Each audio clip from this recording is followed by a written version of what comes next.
So you've been busting your ass in the gym, but you're not losing any fat. Or worse, you may even be gaining fat.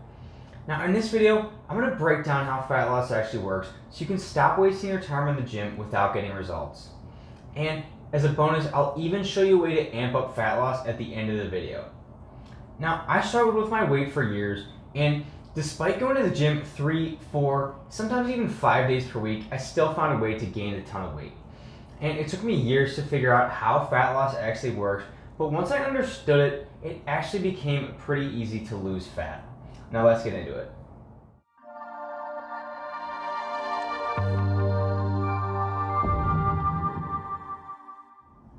What is up, everyone? I'm Gino with the Flexible Fitness Lifestyle channel.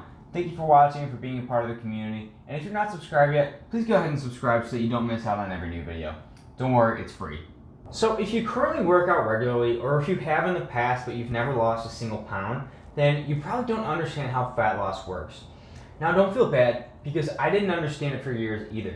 That's how I was able to gain 30 pounds even though I was working out consistently for years. The problem with the fitness industry is that instead of telling you how fat loss actually works, they try to sell you magic pills and crazy diet plans, and of course a Bowflex, which everyone needs, right? The process for how fat loss works is actually pretty simple. It's just that most people don't understand how it works.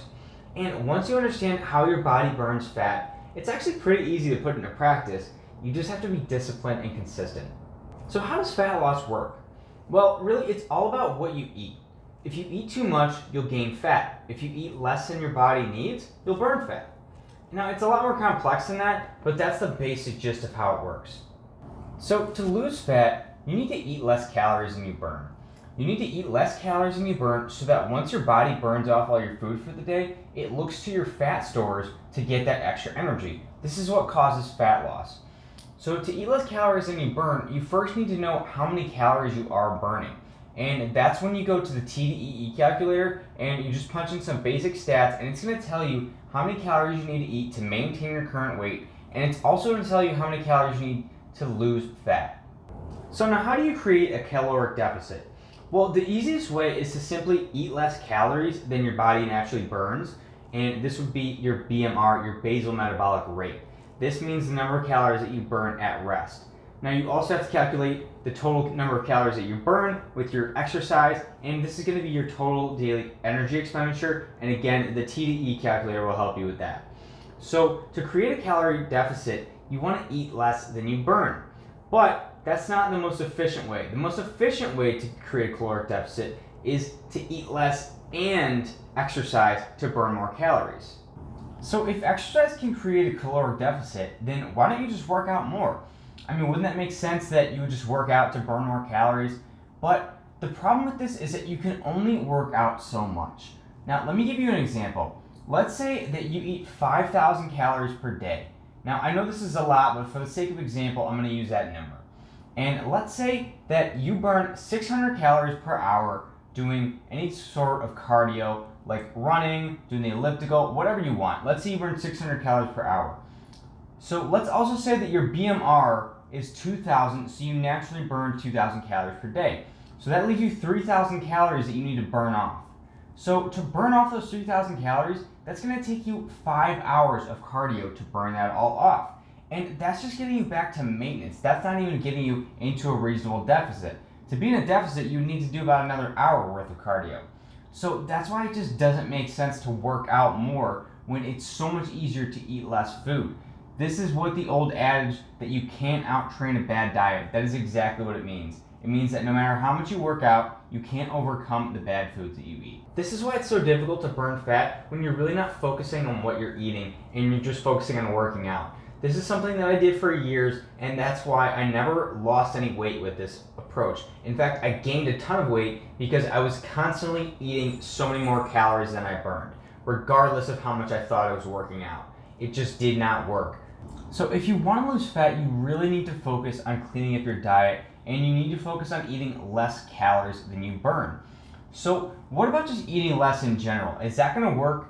I mean, yeah, you may be able to lose some fat by just eating less of the foods than you normally eat, but it's much better to eat healthy and whole foods. That's going to allow your body to absorb so much more nutrients than you would from junky foods that really don't contain any nutrients at all. And what's also really important is making sure that you're getting enough protein. When you are losing fat, you need to get that protein in to make sure that you're not losing muscle mass. So to make sure that you get enough protein, I recommend that you get about 0.8 grams of protein per pound of body weight. So if you weigh about 200 pounds, then you try to get about 160 grams of protein per day. Now, I just mentioned that you want to be eating healthy foods, but I personally believe that the best way to lose fat is by sticking to a flexible lifestyle, and one that allows you to eat your favorite cheat foods regularly, although in smaller quantities than you're probably used to. By eating your favorite cheat foods up to 20% of the time, you really shouldn't ever feel deprived or restricted like you would on most diets, because you're having those foods all the time built into your meal plan.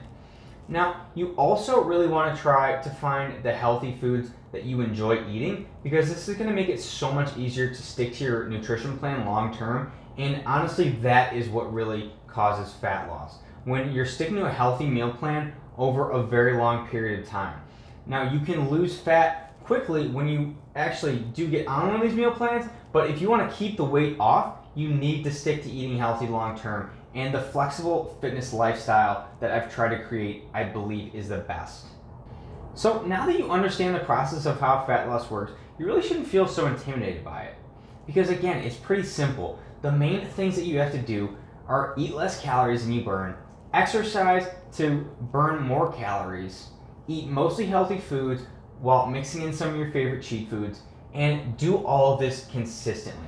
When you do all this consistently, you're really going to see great results, and you're going to be able to keep the results long term.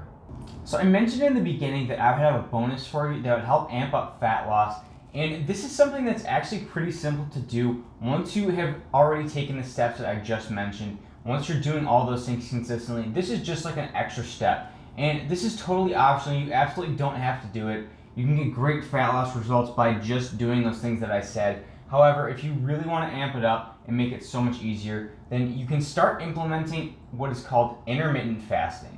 Now, I don't want to go too deep into what intermittent fasting is, so I can keep this video short, but basically intermittent fasting is eating all of your meals in a smaller window than you normally would. Like usually, you don't care what times of the day you eat your foods, but with intermittent fasting, you try to fit all of your meals into a smaller window so that you're fasting for about 16 hours of the day. Then you would fit your meals into about an 8-hour window, and this really just speeds up fat loss.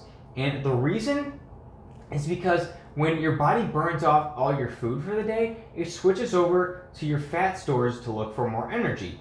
And when you don't feed your body until a certain time during the day, it's burning fat that entire time. And this, combined with eating healthy and working out consistently, can really just amp up fat loss. I'll be sure to go more in depth about intermittent fasting in a future video, so make sure you subscribe to the channel so that you don't miss it. Thanks for watching, and if you liked the video, please leave a thumbs up and share it with one friend who can benefit from it. And if you're not really sure where to get started with eating healthy, I'd be happy to make you a custom meal plan based on the foods that you'd like. And if you want more advice, be sure to join my Facebook group, and the link for both are in the description below. Thanks again for watching the Flexible Fitness Lifestyle channel, and I will see you in the next one.